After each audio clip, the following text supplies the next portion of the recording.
할렐루야.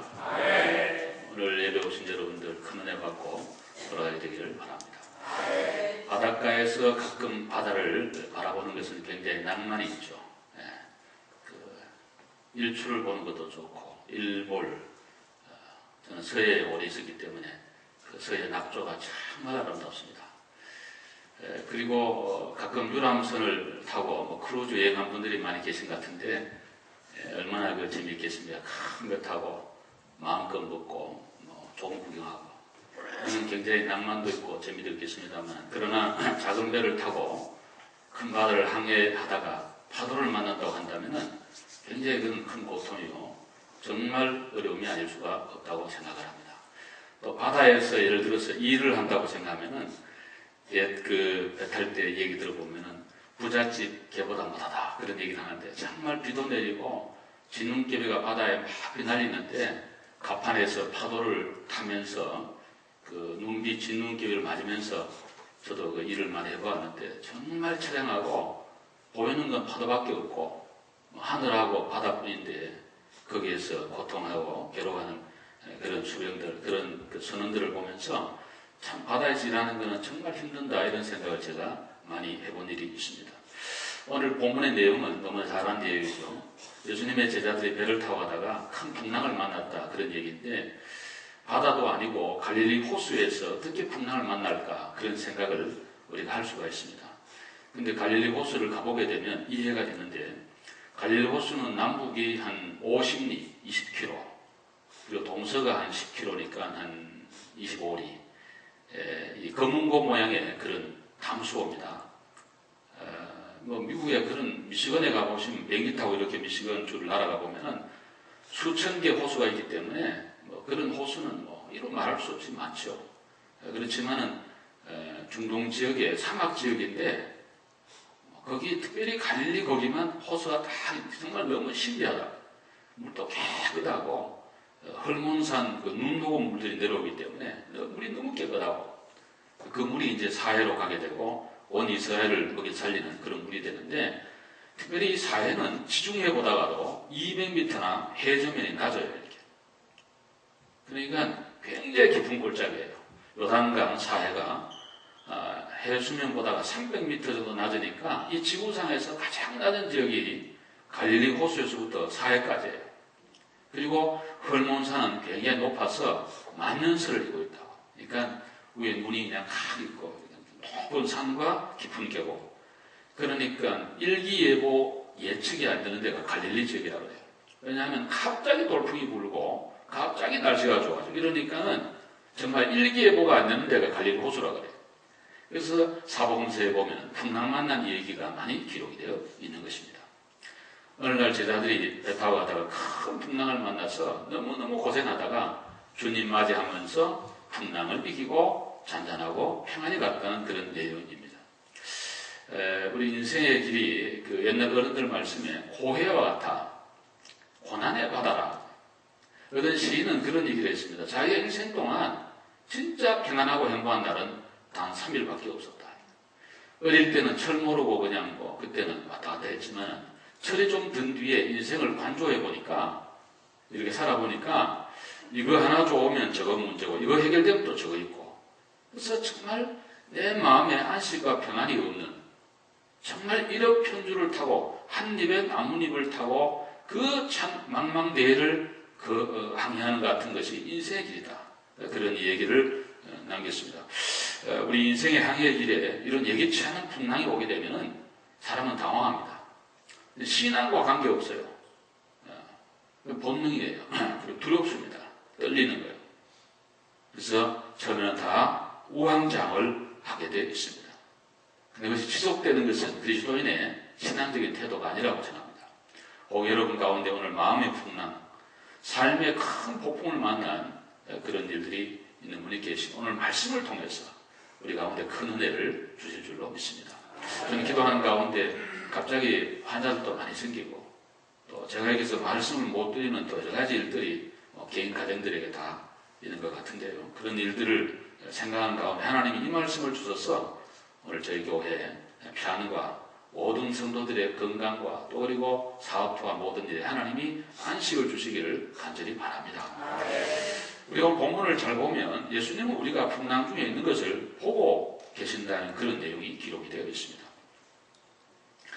우리가 이 본문을 이해하려면 고전에 있는 사건을 이해하는 것이 매우 중요한데, 베스다 광야에서 예수님이 오병이어로 5,000명을 먹인 큰 기적을 행사하게 됐습니다.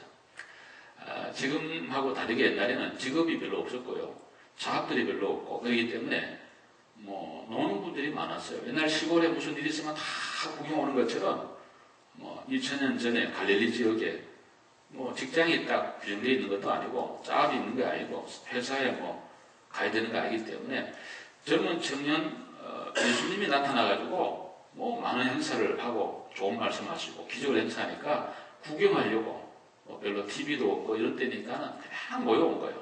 그러니까 5,000명이나 모였겠죠. 쭉 모였는데 식사 때가 되어서 먹을 게 없어서 우리 예수님께서 오병은 떡병자죠. 5개의 떡과 두 마리 조그마한 물고기, 생선이라 그러지만 갈릴리 호수에 잡히는 멸치보다 조금 더 큰 거예요. 가보면 그런 거를 가지고 5,000명을 먹이고도 12방주에 남는 큰 기적을 행사하니까 많은 사람들이 이분을 우리나라의 왕으로 하면 좋겠다, 그런 생각을 하면서 임금을 삼으려고 해요.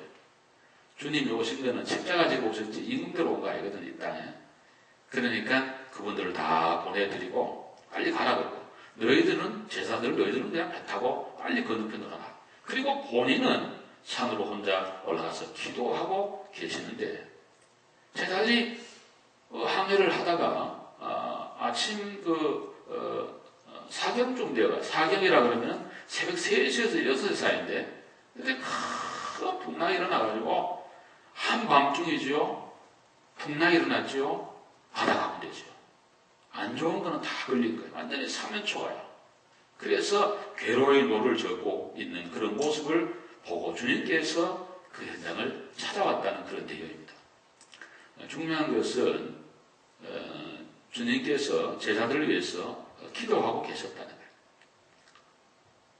오늘도 주님은 로마서 8장에 보시면 3, 4절에 하나님 보좌 우편에 계시면서 우리 모두를 위하여 주님은 소위 대신해서 기도하고 계시는 주님이신 것을 우리에게 말씀하고 계신 것입니다.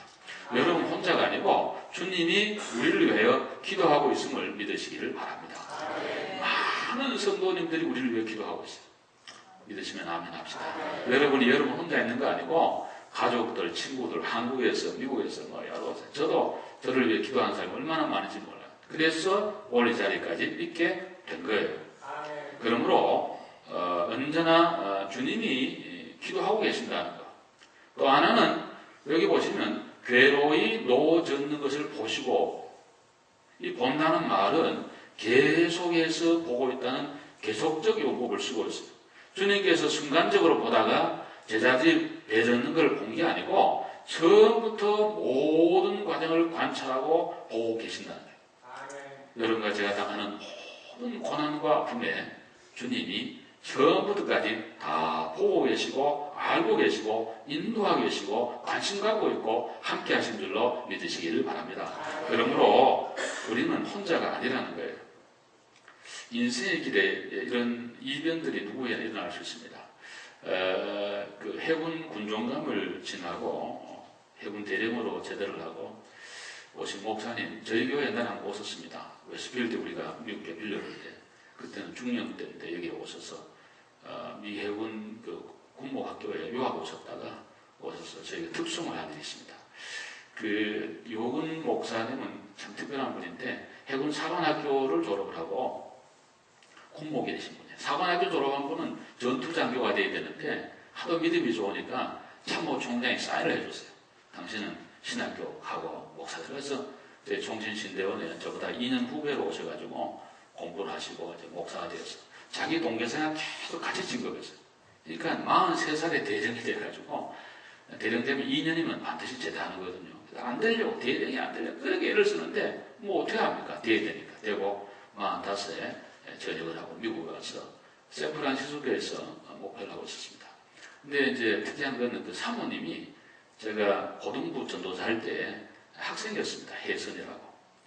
나중에 예화여대를 졸업을 하고 이제 그 목사님 산모가 되어서 왔는데, 그러니까 그 아버지 어머니도 저는 뭐 잘 알고요. 그 사모님은 내가 하신 제자니까 혜선이 그러고 맨날 그랬는데, 그저께 얘기를 들으니까 갑자기 그냥 온몸에 암이 퍼져가지고 아마 그저 한 일주일, 2주일 못 넘긴다고. 그래서 한국에 갔다 오고 그런 얘기를 제가 듣고 너무 놀랐습니다.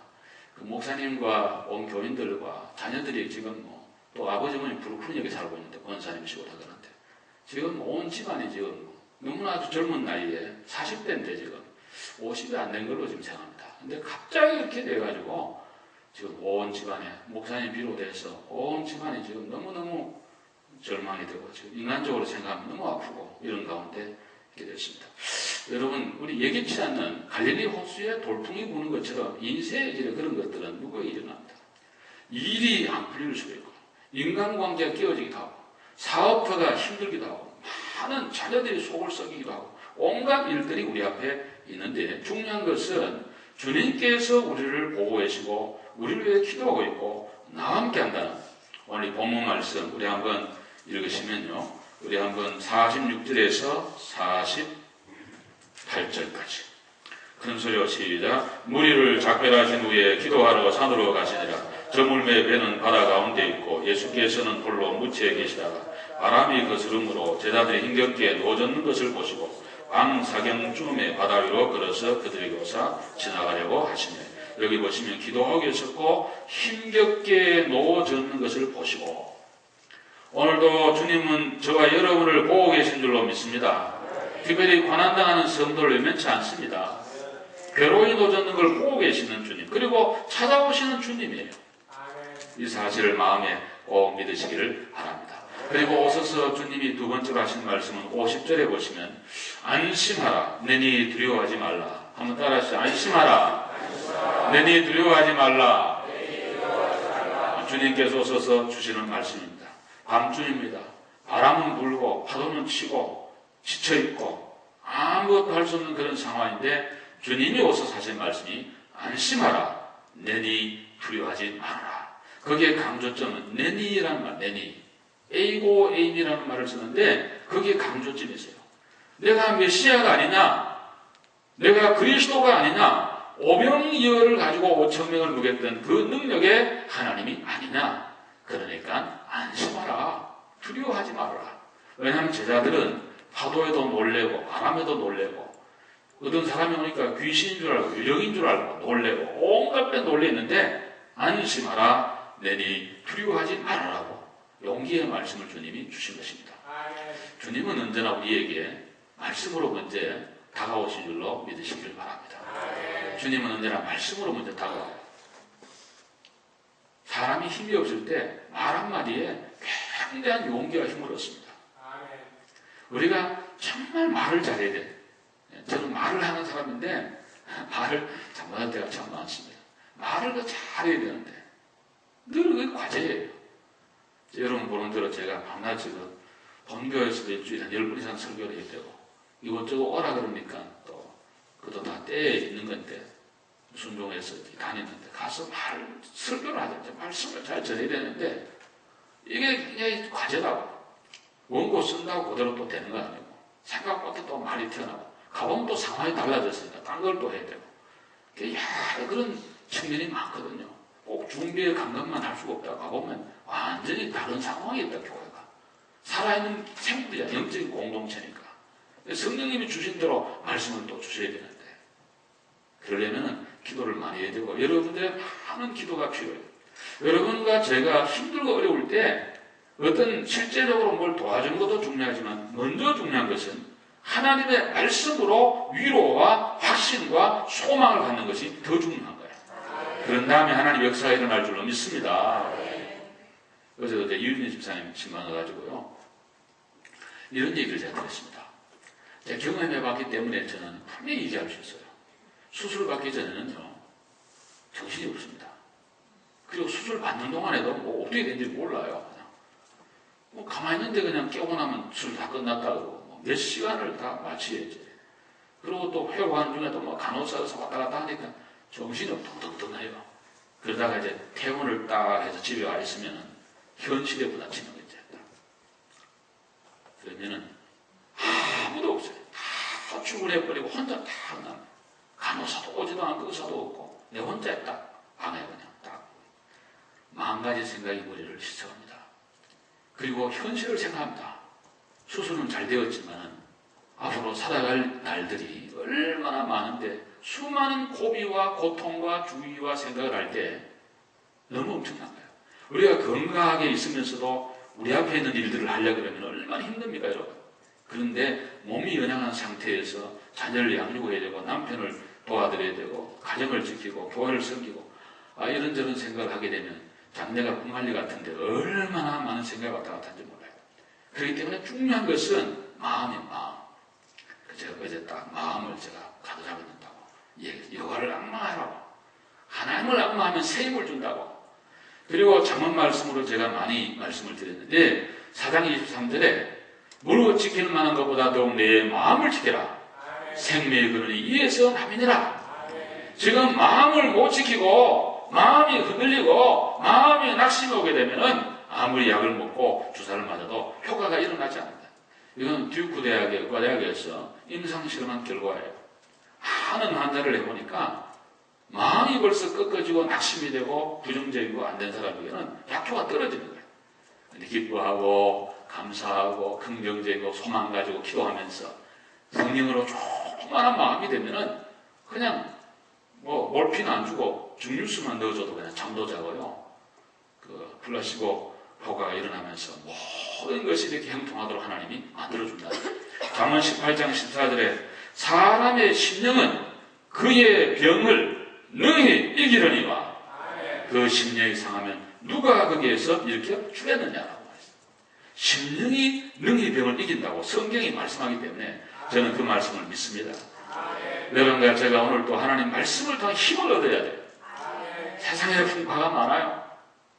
아까 말씀을 드린 것처럼 크게 멋있고 잘난 우리 부배 목사님 정말 군종감 할 때 자기 부하가 15명이나 되는데 모자도 갖다 주고 목사님이지만 후드도 닦아주고 차문도 열어주고 운전도 하고 고속도로 다 무료고 일주일에 한 달에 딱 설교 한 번만 하면 자기 3군 군종감에 돌아가면 설교하는데 본부교에서 일주일에 딱 설교하고 한 달에 한 번도 안 돌아 설교.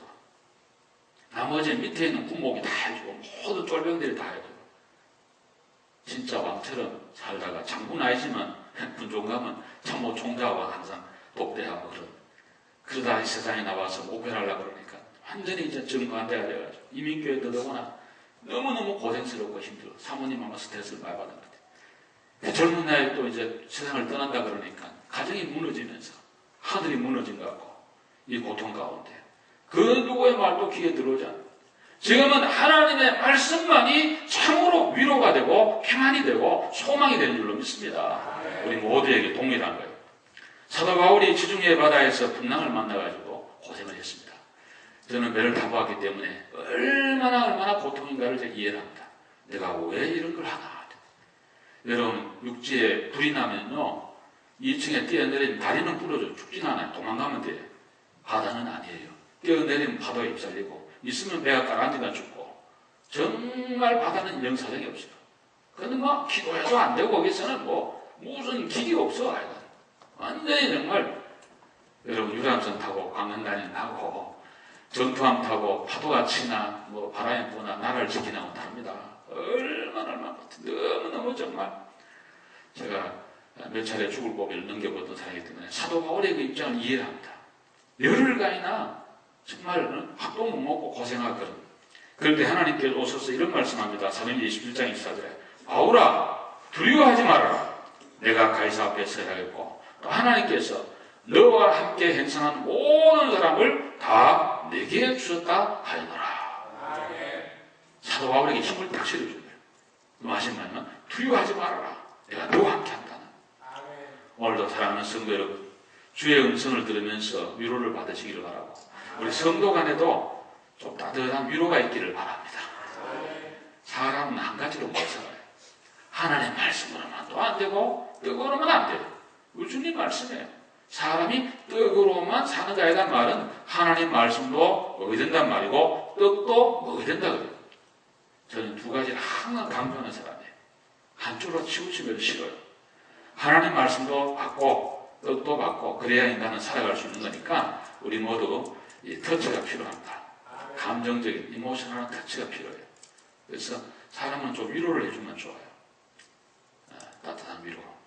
우리 앞에 재단에 주의 말씀으로 모든 성도를 통한 위로가 충만한 그런 시점이 된 것 같아요. 제가 볼 때. 아픈 분들이 갑자기 많고 이래서 제가 기도하는 가운데 주신 말씀이에요. 은혜가 충만할 줄로 믿습니다. 여러분 해결의 역사가 일어나기를 기원합니다. 이 어려움 중에 여러분이 새 힘을 얻어야 될 것입니다. 마지막으로 51절 말씀 한번 봅시다. 시작. 배에 올라 그들에게 가시니 바람이 그치는지라 제자들의 마음에 심히 놀라니. 여기 보면 배에 올라가니까 바람이 그쳤다. 예수님이 우리 마음과 문제 가운데 오시면 해결이 된다는 그런 말씀입니다. 배에 올라 그들에게 가시니 바람이 그쳤다라고 말씀하고 있습니다. 우리 주님은 오셔서 첫째는 말씀을 주시고 그 다음에 배를 탄 거예요. 참 아까 제가 말씀드린 것처럼 순서가 중요해요. 먼저 말씀을 바다 가운데서 하시고 그렇죠. 그리고 배에 올라가시니까 바람이 잠잠해졌다는 그런 말씀이에요. 우리는 종종 풍랑을 만나면 이런 생각을 합니다. 저도 그런 생각을 옛날에 한 적이 있었습니다. 하나님, 이런 풍랑을 어떻게 하면 안 되겠습니까? 그런 얘기예요. 또 하나는 풍랑이 있으면 아니 주님이 처음부터 보시고 계시면 일찍이 좀 막아주시지 왜 다 죽게 될 때 이렇게 우리 얘기합니까? 이런 것을 얘기할 때가 많습니다. 또 하나는 하나님, 저 예수 안 믿고 나머지 많은 저런 놈들은 저렇게 건강하고 오래 살고 애들도 좋은 학교 나가고 평생 건강하다 죽을 때도 고통도 없고 아니 우리는 예수를 믿고 하나님 섬기고 새벽기도 지키고 열심히 이렇게 오래를 섬기고 평생 이렇게 했는데 왜 이런 고난이 특별히 나에게 옵니까? 내 가정이 옵니까? 내 사업도 옵니까? 이런 질문을 하나님 앞에 올릴 때가 많습니다. 이거 우리들만의 질문이 아니고 신앙의 선배들이 많이 드렸던 질문이에요. 시편 37편이나 73편 하박국서에 보시라고. 우리가 암만 죄가 많지만은 저 예수 안 믿는 아벨론 인생들보다는 좋지 않습니까? 그런데 어떻게 그 친구들이 우리를 쳐들어와가지고 우리를 고난을 줍니까? 이게 말이 안 되지 않습니까? 이성적으로 이게 말 됩니까? 하나님. 이사야에서도 보시면 야곱도 그런 질문하잖아요. 하나님은 내 가는 길을 왜 안 봅니까? 내가 어필하는 모든 송사는 하나님이 왜 받아주지 않습니까? 하나님 이거 너무합니다. 이런 얘기를 이사야서 가운데서 백성들이 하는 것을 발견하게 됩니다. 주님의 대답은 항상 하나예요. 조금만 기다려봐. 조금만 참아. 의인은 믿음으로 말미암아 사느니라. 마지막 종결이 하나님의 교회에 들어올 때 알게 되고 마지막 심판이 반드시 있는 거니까 너무 일찍 결론내지 말아라 하는 게 성경의 가르침이에요. 사랑하는 여러분, 우리에게도 설교하는 저에게도 모두에게도 인생에게는 육체를 갖고 있는 모든 사람에게는 아까 말씀을 드린 것 같은 그런 고난들이 다 오게 됩니다. 고난은 신비입니다. 그 신비예요. 정말 미스터리라고 정말. C.S. 루이스는 유명한 얘기를 했습니다. 고난은 견제하는 하나님의 축복이다. 또 어떤 분은 그래요. 아니 그래도 하나님 고난은 싫습니다. 나 축복도 싫고요. 고난 누구나 싫습니다. 그냥 이대로 그냥 두면 안 되겠습니까? 그러는데 하나님은 종종 우리를 흔들 때가 많아요.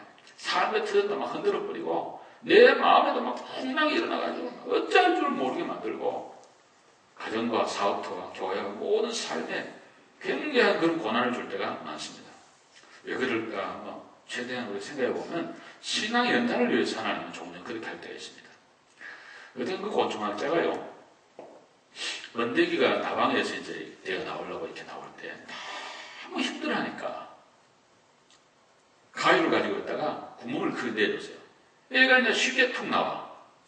날 줄 알았는데 알지를 못하고 땅바닥에 뒹굴다가 그만 죽어버리고 말더라는 거, 번데기가. 이렇게 나중에 보니까 그 좁은 구멍으로 나오려고 애를 쓰고 막 그 용을 쓰면서 날개와 다리와 몸에 힘을 얻게 되고 나쁜 모든 그런 지방들이거든 다 빠져버리고 날렵한 몸이 되어 창공을 날아간다는 거예요. 그 고난의 통과를 안 하게 되면은 알 수가 없다는 거예요. 저와 여러분을 정금처럼 나오기 위해서 종종 우리에게는 이런 시련이 와요. 믿음으로, 감사함으로.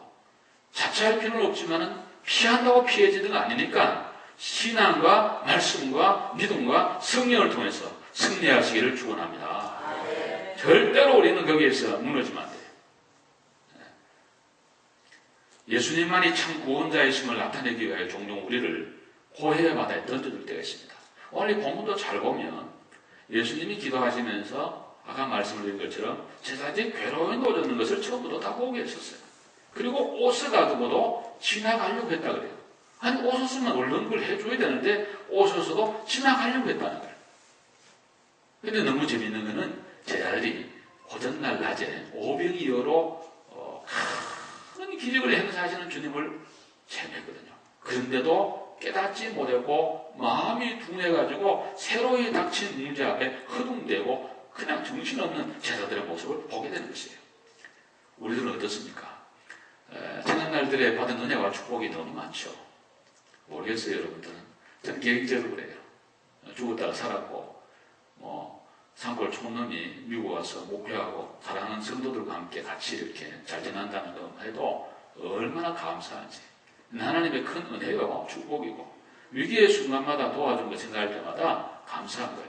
그러니까 지금 당하는 모든 문제도 또 앞으로 모든 일들도 하나님이 해결해 주실 줄로 믿습니다. 왜? 지난 날들 돌아보시라고. 내 마음대로 된 거 없잖아요. 하나님 은혜잖아요. 지금 눈에 안 보이고 손에 안 잡히고 그래도 주님은 역사하고 있어요. 왜? 조금 더 가보시면 오늘의 현실의 문제도 하나님이 만지고 계시고 주관하고 있음을 깨닫고 간증할 날이 오기 때문인 줄로 믿습니다. 그러니까요, 걱정할 일이 없어요. 믿음으로 가시기를 바랍니다. 누가 내 문제를 해결해 줄 수 있을까? 지혜냐, 능력이냐, 힘이냐, 사람이냐. 여기 좀 될 것 같은데 원천적으로는 불가능하다고 생각합니다. 이런 거예요. 우리 박준환 집사님 이번에 수술을 받고 굉장히 이제 은혜를 많이 받을 것 같고요. 제가 볼 때는 가족 우리 또 얘기를 하고 그러는데 제가 이렇게 대해 보니까요, 수술하기 전하고 지금하고는 영적인 상태나 마음 상태가 아마 거의 180도 아닌가 그런 생각이 들어요. 굉장히 은혜를 받으실 것 같아요. 말씀만 하시면 눈물이 흘리고 정말 아멘의 목소리가 지금 심장 수술하고 나오실 수가 없는데도 우리 교회에서 아마 제일 크게 새벽마다 하시고, 은혜를 받으면 할렐루야가 저절로 나오게 돼 있고, 은혜를 받으면 아멘은 저절로 나오게 돼 있고, 정말 그런 은혜를 받게 되는데, 제가 가서 그랬어요. 그 수술 받기 전날 제가 이렇게 했습니다. 집사님, 오늘 지금 하루 종일 무슨 생각을 하셨습니까? 예수님 생각했습니다. 눈물을 쫙 흘리시더라고요. 내가 이해를 합니다. 우리 의사 선생님이나 또 간호사 여러분들은 또 이런 분들은 맨날 그런 일을 돌아보기 때문에 환자의 100%의 마음을 잘 이해를 못해요. 그냥 늘 하는 거니까 그냥 막 해서 그냥 막 이렇게 하는데 환자는 아니에요. 내 생과 사가 걸린 거고 일생의 중요한 문제이기 때문에 아니에요. 그래서 우리가 건강하고 잘 나갈 때는요, 가족이 너무 중요하죠. 가족이 중요하고 또 친구들, 돈, 건강, 명예 이런 거 다 중요한데 실제적으로 딱 그런 순간에 되게 되면은 돈도 아무런 역할을 못합니다. 내 아버지가 대통령이라도 대신할 수 없습니다. 우리 선배 목사님은 아들이 정말 유명한 암 전문의였는데요, 그냥 맥없이 갔습니다. 하나님 부르시니까 가시더라고. 73세. 아무 도움 일절 안 됐습니다. 하나도 어떻게 할 수가 없었습니다. 그래서 그런 순간을 맞이하게 되면은 하나 다 놓게 돼 있어요. 제일 마지막에 남은 게 뭐냐? 큰 예수 그리스도예요. 십자가예요. 그분밖에 없어. 그분을 찾게 되는 거예요. 그분을 잡으면 반드시 소망이 있는 줄로 믿습니다.